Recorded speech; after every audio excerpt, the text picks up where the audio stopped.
Gray-clad rebel skirmishers materialized like ghostly apparitions in the cedar breaks fronting Johnson's division, hesitated until a double line of infantry marching shoulder to shoulder was a step behind them, and then the whole lot bore down on the sleeping Yankees.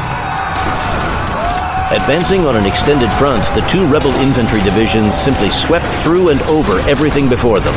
Several front-line Union batteries were captured without their cannoneers firing a single round. Those bluebellies managing to cluster behind outcroppings of rock and within clumps of cedar quickly found themselves outflanked left and right. Facing death or certain capture, they broke for the rear, tossing away their weapons in the interest of greater speed afoot. To horse! To horse! The immediate need to be in the saddle galvanized the 2nd Brigade into a disciplined response that wasted not a precious second.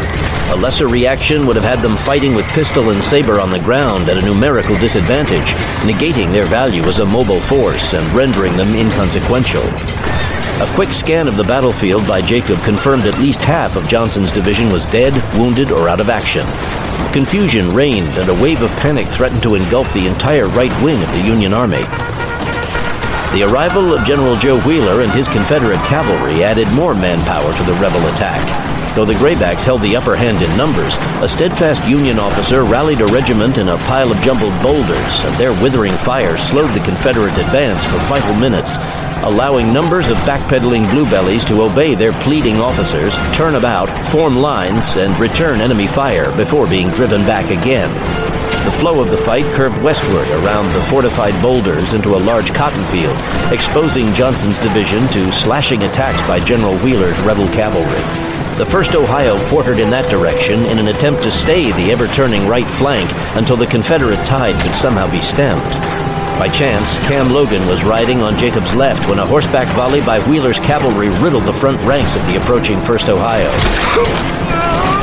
The saddle next to him emptied. When he looked down, Cam Logan was sprawled among white cotton bolls, holding the side of his head with blood leaking between his fingers. The 1st Ohio swung about. Jacob started to turn and follow his fellow troopers. One glance told him Wheeler's Graybacks were forming up to charge. It would probably be the death of him, or a stretch in a rebel prison camp if he failed, but he wasn't leaving Cam Logan behind.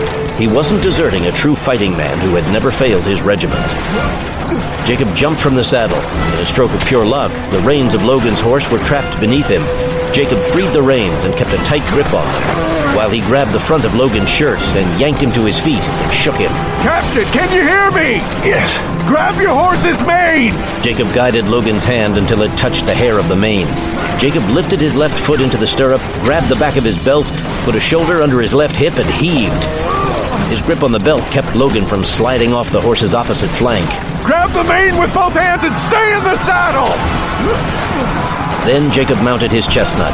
Ignoring an enemy now within pistol range, he gigged the chestnut into a fast walk, glanced over his shoulder, saw Cam Logan lumped in the saddle with both arms wrapped around his horse's neck, and gigged the chestnut into a gallop. The recalled 1st Ohio had come about again to face their adversaries in front of a cedar forest, and once they recognized Jacob's plight, fired a volley to dissuade his pursuers. Jacob spied the white canvas of a Union ambulance among Johnson's regrouping division at the edge of the trees behind the 1st Ohio and rode straight for it.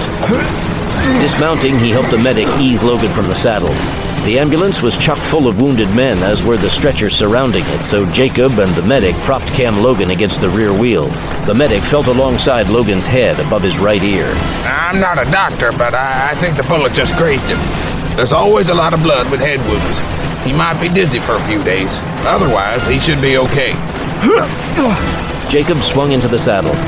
Rejoining the 1st Ohio, it was obvious the bluebelly situation had grown even more desperate. The Confederates had wrestled cannon forward despite the boulder-strewn terrain. The remaining Grayback infantry was massing again, and Wheeler's cavalry companies were forming on the right flank for another charge. The whole right wing of Rosecrans's army was in danger of collapsing and opening a lane to the Nashville Turnpike for the rebels. Jacob spied Colonel Milliken in the forefront of the 1st Ohio. With Captain Logan out of commission, he sought new orders from his superior officer.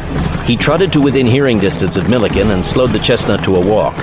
Colonel Minor Milliken, his usual composed self, assessed the situation and realized that he must act at once or his regiment would be stampeded from the field and crushed by the overwhelming force of an enemy flushed with the smell of victory. Private Patterson, please inform the other regiments of the brigade. I would appreciate their supporting a charge by the 1st Ohio. Draw, Saber! There was no time to tighten girths or check the status of revolvers. Charge!